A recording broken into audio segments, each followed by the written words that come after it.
Subscribe करो automation with Ashish channel को latest automation technology से जुड़े रहने के लिए। हेलो दोस्तों, कैसे हो?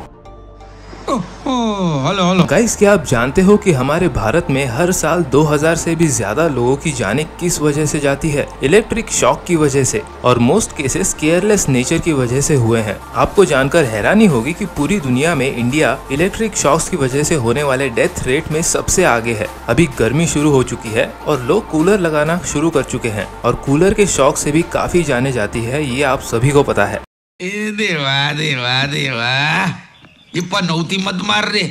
अभी रिसेंटली मेरे दोस्त के घर इंसिडेंट हुआ, लेकिन अच्छा हुआ कोई फैटेलिटी नहीं हुई। छोटा बच्चा था 6 साल का, कूलर की बॉडी को हाथ लगाया, शॉक लग चुका था, लेकिन उसके भाई मीन्स मेरे दोस्त ने लकड़ी के रॉड से उसको अलग किया और टाइमली वो बच्चा बच गया। जिनके पास फाइबर या प्लास्टिक के कूलर है उनको इतना खतरा नहीं है, बट बहुत से लोग ये लोहे का कूलर आज भी इस्तेमाल करते हैं। मैं तो उन लोगों को पहली सलाह यही दूंगा कि दोस्तों 2 से 3 हजार रुपए ज्यादा डालकर एक नया फाइबर या प्लास्टिक का कूलर ले लो, जिससे कूलर की बॉडी इंसुलेटेड रहेगी और आपको करंट लगने का खतरा भी नहीं रहेगा। जिनके पास लोहे के कूलर हो या फाइबर प्लास्टिक के कूलर हो या फिर एसी हो, रिगार्डलेस आज का वीडियो सभी लोगों के लिए इम्पोर्टेंट है, क्योंकि मैं आपको कुछ ऐसी बातें भी बताने वाला हूँ जिससे आपको इलेक्ट्रिकल शॉक लगने के चांसेस कम हो जाएंगे। So I request you guys to please follow this tips that could save your life. Also I will talk on metal body coolers and how to avoid being getting shocked. दोस्तों, जिन लोगों ने channel को subscribe किया है उनको बहुत बहुत शुक्रिया, और जिन्होंने नहीं किया है वो बस आराम से करो, मैं यही हूँ। आप करो एंजॉय। तब तक वीडियो शुरू करते हैं।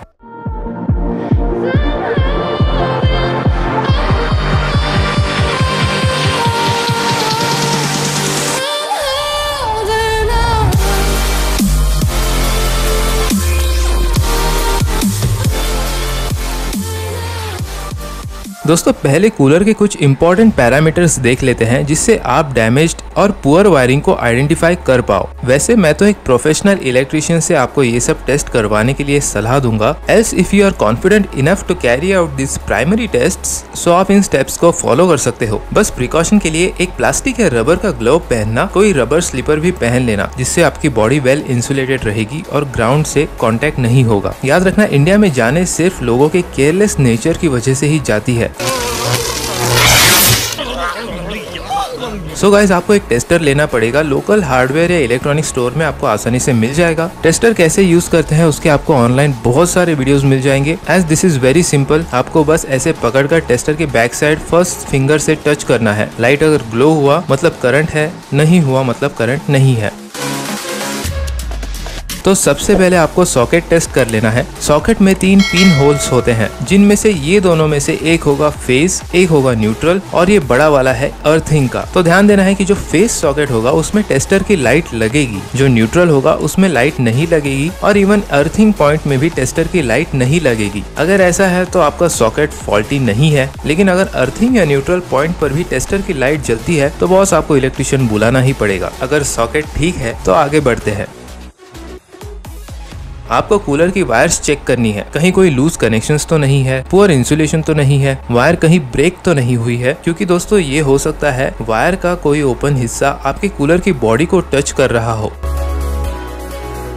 अगर ऐसा भी नहीं है तो थर्ड, आप कूलर की मोटर चेक कर सकते हो। सबमर्सिबल मोटर्स मतलब मोटर पानी के अंदर रहेगी, सो ये भी हो सकता है कि उस मोटर की कोई वायर कंटिन्यूअस पानी में सबमर्ज होने की वजह से डी इंसुलेट हो गई हो और करंट पानी के जरिए कूलर की बॉडी में फैल रहा हो। सो मोटर आपको चेक कर लेनी है।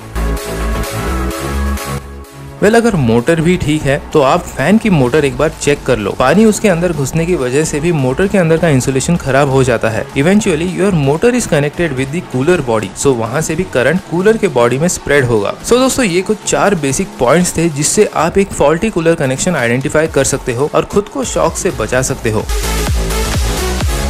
अब इलेक्ट्रिसिटी से रिलेटेड कुछ टिप्स मैं आपको देता हूँ, जिससे कि आपका घर और आप दोनों ही शॉक या शॉक सर्किट से प्रोटेक्टेड रहोगे। पहला पॉइंट ये है कि घर जैसे जैसे पुराना होता है वैसे वैसे घर की वायर्स भी पुरानी हो जाती है। तो वायर्स का मेंटेनेंस भी उतना ही जरूरी है जितना हम खुद का मेंटेनेंस रखते हैं। सिर्फ वायर्स ही नहीं बल्कि पुराने स्विचेस भी या सॉकेट्स भी आपको अपग्रेड करना जरूरी है। दूसरा पॉइंट है लोड से related. Day to day life में हम हमारे प्लग सॉकेट्स में काफी लोड लगाते हैं, जैसे AC, geyser, television, fan, fridge, ये सब मिलकर एक बड़ा लोड डालते हैं मेन इलेक्ट्रिक सप्लाई पर। और ऐसे में अगर घर का वायरिंग सिस्टम पुराना हो तो एक्सीडेंट तो होने ही है। जुगाड़ करना छोड़ दो दोस्तों, एटलीस्ट इलेक्ट्रिसिटी के पॉइंट ऑफ व्यू, क्योंकि हम इंडियन लोग जुगाड़ करने में एक्सपर्ट हैं और जहाँ जुगाड़ वहाँ केयरलेसनेस। तीसरा पॉइंट है एक्सटेंशन से रिलेटेड। आपने ये कई जगहों पर देखा होगा, खासकर हॉस्टल्स में। मत करो यार, हर एक्सटेंशन बॉक्स एंड उसकी वायर एक स्पेसिफिक करंट के लिए बनी होती है। इसका मतलब ये नहीं कि आप उस पर ऐसे अत्याचार करो। एम्पियर रेटिंग देखकर ही एक्सटेंशन कॉर्ड का यूज करो, ज्यादा लंबी कॉर्ड का एक्सटेंशन ना लो और एक्सटेंशन बॉक्स को भी ओवरलोड करना बंद कर दो। चौथा पॉइंट तो सबसे कॉमन है, पानी और इलेक्ट्रिसिटी को हमेशा हमेशा दूर रखो। Water is the best conductor of electricity, और अगर सोप वाटर होगा तो आपके बचने के चांसेस कम है। सो वेट वॉल्स या ऐसी जगह इलेक्ट्रिसिटी के सॉकेट्स चेक कर ले जहां आपको पानी स्प्रेड होने के चांसेस लगते हैं, क्योंकि इसके वजह से इंटरनल शॉक सर्किट हो सकता है। पांचवा पॉइंट, कोई भी इलेक्ट्रिकल काम करते समय मेन पावर ऑफ रखे। अगर आपको काम करते समय इलेक्ट्रिसिटी चाहिए तो प्लीज रबर ग्लव्स या वुडन स्टूल, रबर स्लीपर्स का यूज करें। Sixth and most important point, अगर इलेक्ट्रिसिटी का नॉलेज नहीं हो तो यार प्लीज किसी इलेक्ट्रिशियन से ही काम करवा लो। याद रखना, लिटिल नॉलेज इज डेंजरस। ये बाबूराव का स्टाइल है। सो गाइस, ये थे कुछ टिप्स जिससे आप घर पर सुरक्षित रहोगे। सो आई होप कि आपको आज का ये वीडियो जरूर पसंद आया होगा। बेसिक चीजें फॉलो करो और अपनी और अपनों की लाइफ बचाओ। और अगर वीडियो पसंद आया होगा तो वीडियो को लाइक, शेयर और सब्सक्राइब भी करो। पर्सनल इंक्वायरी के लिए आप हमारे इंस्टाग्राम पेज पर भी हमें डीएम कर सकते हैं, उसकी भी लिंक हमने डिस्क्रिप्शन में प्रोवाइड की है। ऐसी इन्फॉर्मेशन से भरे वीडियोस अगर आप फ्यूचर में भी चाहते हैं तो चैनल को सब्सक्राइब करें और वीडियो को लाइक करें। आपके सवाल, डाउट्स या सुझाव हमें कमेंट्स करें, हम पूरी कोशिश करेंगे रिप्लाई करने की। तो गाइज, मिलते हैं अगली वीडियो में, तब तक टेक केयर एंड जय हिंद।